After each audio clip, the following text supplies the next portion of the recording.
Good people, my name is James. Welcome to Honest Cigar Reviews. Today we're doing another beer review. It's cold outside. I'm not smoking a lot.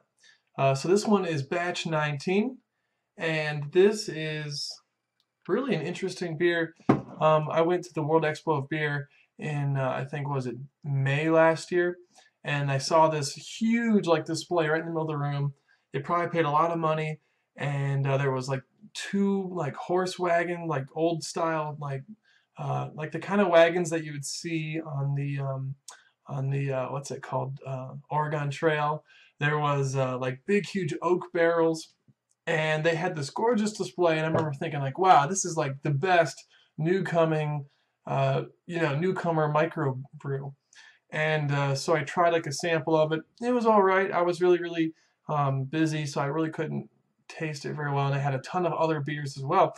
So I found it at my local grocery store this month, and I saw the 6-pack, and I remember thinking holy crap, it's pretty expensive. I think it was $12. I mean, that's not really expensive, but for me being a college student, or actually now I'm graduated, but a poor person, I figured, oh, $12, it must be a good microbrew. But I had the opportunity to create my own 6-pack for $10, and I figured, okay, if I don't like it, no big deal, it's just one beer. And so I got it at a pretty good deal. Yeah, so I picked up one of them. And after buying it, I realized it says Coors Brewing Archives. And the reason, if it would focus, yeah, there it is. And the reason I realized why their display was so awesome and so big, and why they had so many people, was because it's Coors. It's one of the biggest breweries in America, and so I was really kind of intrigued by that. They definitely stole my eyes with their advertising, that's for sure. Let's see here. On this side it says inspired by an authentic recipe with Strisel Spalt and Erbsbruckers hops. And right in the top here, you have these really cool kind of designs. It reminds me of an oak barrel. And right in the middle, it says 1919 right there. And so what I'm gathering is Coors, was doing some renovations, and I guess they found this recipe from 1919 that was before the Prohibition. And they just said, hey, the microbrewery market is huge.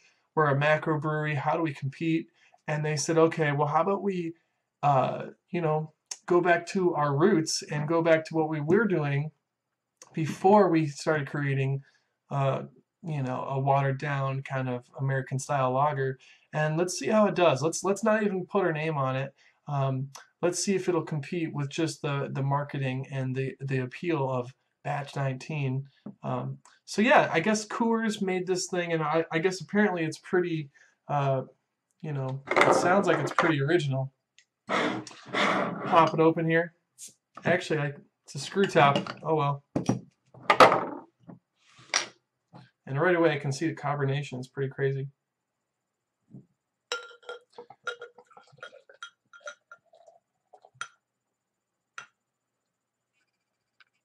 Whew.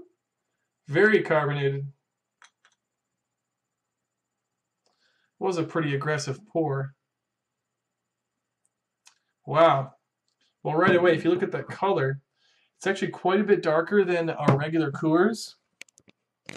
There we go. It's quite a bit darker than a regular Coors, and I would already say the aroma is stronger as well. So I guess the thing I can compare this to would be regular Miller Lite, Coors, Bud Light, because I guess it's kind of in its own category. It's a really gorgeous amber, though. I mean, really, the head is super bubbly and thick.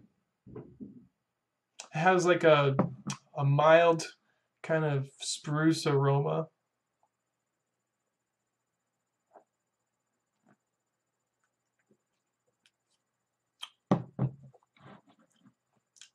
Well, the head's died actually pretty quickly, but you can see the bubbles popping up here. So right away I can tell you it's better than I thought.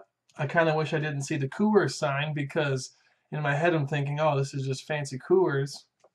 But if I kind of put that aside and I think to myself, okay, is this really good beer or not? I think, yeah, it's pretty good. It has like this grass kind of flavor I'm getting now.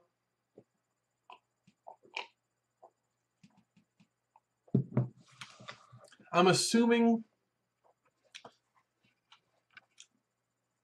actually has quite a bit of like that barley, malty barley kind of flavor.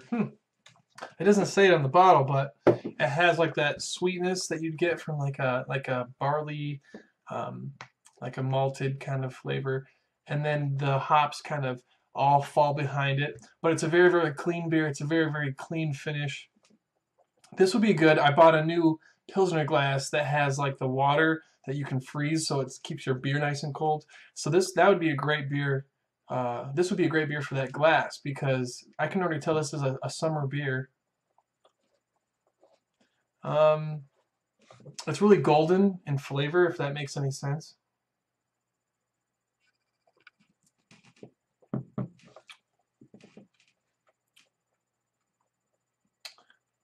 You know, I don't know. It's weird. It has a corn, like a corny kind of flavor. And it's kind of hitting me now. This corn is sweet and, you know, grainy. It's a clean finish, but it's not necessarily a smooth finish. It's quite. There's this beer I go called Round. It's called, well, Round Barn Brewery. They make it, and they have this type of, I think it's a Kolsch, and it's really corny. It almost tastes like a corn tortilla, and it reminds me a lot of this, except this is just a lot sweeter. Kind of like that rugged flavor, and I guess that's what they're going for in the design and the marketing. A rugged lager. You know, it almost kind of has a pine flavor too, but it's really faint. I'm gonna say this is a thumbs up, but you know, I know the price wasn't that great, so I'm gonna probably give this. Makes me burp a lot. I'm probably gonna give this like an 8. I guess like an 8. Yeah, I kind of wish it said Coors on it, but that might distract people from buying it. But I like the idea. The marketing was really great. Do I think this can compete with microbrews? You know, it's kind of its own thing, so I don't really know. It's kind of debatable. The flavors are there. It's definitely different. But if you're looking for like a Miller Lite or a Bud Light, you know, just a classic American lager, but you want something more robust, more kind of, you know, meaty, more tangible, I guess. I don't know what the word is. If you're looking for something more in your face, kind of unhinged, this might be the way to go. But yeah, it's still a very mild beer. It's still very, very manageable. Some people might call that sessionable, which reminds me that the ABV is 5.5, so it's right in the middle there. That's about it. I don't really know. Corny. I said corny. I said pine. It has this kind of clean crispness to it with the carbonation. This will probably be a good summer beer. If you're looking for something different, I think you should try it. But I'm not overly surprised. I'm just a little bit, I think I'm just a little bit shocked that it's from Coors, but I'm not, you know, it's not like it's a bad beer. It's just, I was kind of expecting more, you know, like some cool story from this microbrewery. But anyway, that's it, guys. I'm running a little low. It's 9 minutes already, 9.5. So thanks for watching. I would definitely try batch 19 for yourself.